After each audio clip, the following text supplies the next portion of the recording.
Hello, welcome to my channel Business from Your Bedroom. In today's video, we're going to talk about things you need to consider when starting your eBay business.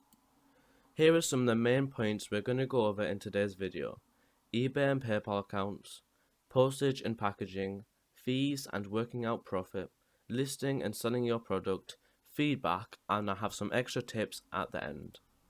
So first is eBay and PayPal accounts. The first thing you'll need to do is set up your eBay and PayPal accounts. At first, you won't need a business account for PayPal or to open a store on eBay, as you can change it to them as you go. You'll need to link a bank account to the PayPal account to get money onto your PayPal, and then you can link both the eBay and PayPal accounts in the eBay settings. When you first start selling items, the money you receive will go into your PayPal account, but it will go on hold, so you won't be able to spend any of it. This happens to make sure that the buyer gets the item and you're not scamming them. So as soon as they get that item, you will receive your money. To make this quicker, you can add tracking on items and put the tracking numbers into eBay so eBay know when the buyer has received the item. Next is postage and packaging. Postage and packaging all depends on the size and weight of your product. You'll need to check out how much your product will cost to post by looking on the website of the mail service you are using. For example, Royal Mail is good to use if you're in the UK. Once you know how much it will cost to send your item, you can decide if you want to offer free shipping, include shipping costs in the price, or if the buyer has to pay it. It's a good idea to buy poly bags to send your items, but make sure if it's fragile you wrap it in bubble wrap or something to give it a protective layer. If it's too big to fit into bags, then you can just put it into a box, but make sure if it is fragile, it is wrapped up so it's safe during transport. You can weigh your items once they are all packaged to make sure they are the correct size and dimensions they need to be for postage. Next is fees and working out profit. PayPal and eBay both take fees from the total price that your item sold for.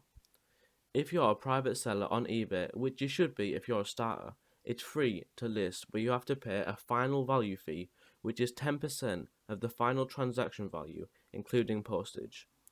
PayPal charge 3.4% of what you sell your item for, add 20 pence. PayPal take away their fees when you receive the payment, but eBay sends you a monthly invoice for their fees. To find out how much you make after fees and postage, type in on Google eBay PayPal fee calculator UK, or change the country if it doesn't apply to you. And it's the first link, and put in the relevant information and it will tell you how much profit you made. Next is listing and selling your product. When you are looking at what price to sell your product for, you can look at what products similar to yours have sold for in the past. So to do this, you can type in the name of your product and then filter it to sold and completed items. This will show you all of the sold items that are similar to yours and what price they sold for. It will also show you the prices of other products that haven't sold, so you can know what price to sell it for. As you're probably a new eBay seller, you might want to sell your item cheaper than competitors, as you won't have much feedback, whereas your competitors might, and it makes them look like more a trusted seller. Pictures of your item are very important, so try and get clear, good quality pictures, and you could go and buy some white card for cheap and use it as a background to make it look even better. Try to have at least 4 pictures of your item, and to get good quality pictures, you can use an iPhone camera in the square picture mode, and that takes very good quality photos. Make sure you also take photos of any imperfections your item has, and make sure you include them in your item description.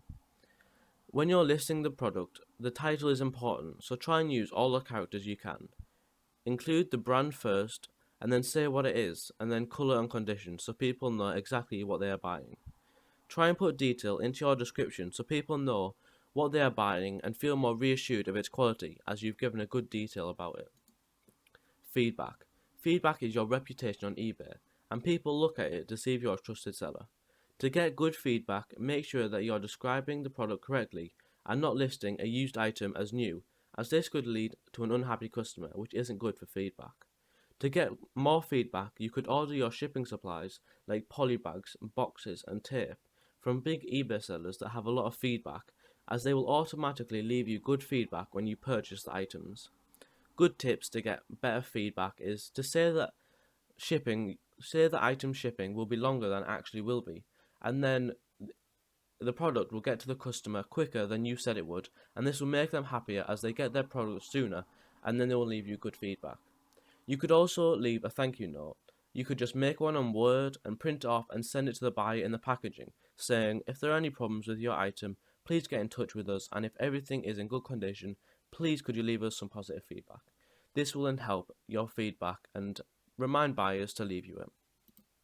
So we have some extra tips. The more items you list, the more you will sell. But if you have 100 items to sell, don't list them in one day. List 5 items a day, as when they do sell, you will have consistent sales every day, and this will be better. Make sure that all the communication with buyers is through eBay. So don't send your email or phone number to buyers, because you could get your account disabled, as eBay will think you're going to sell an item outside of eBay, which they don't want. Never ship your item until you receive the payment from the buyer, as sometimes the buyer might just not pay, so you don't want to lose the product if they don't end up paying. Patience is key, and don't give up. It will take time to get consistent sales, but it'll be worth it in the long run. Thank you for watching this video. If you enjoyed the video, please leave a like, comment any feedback or questions, and please subscribe, it means a lot. If you have any questions or want more tips, follow my Instagram. It is just at business from your bedroom.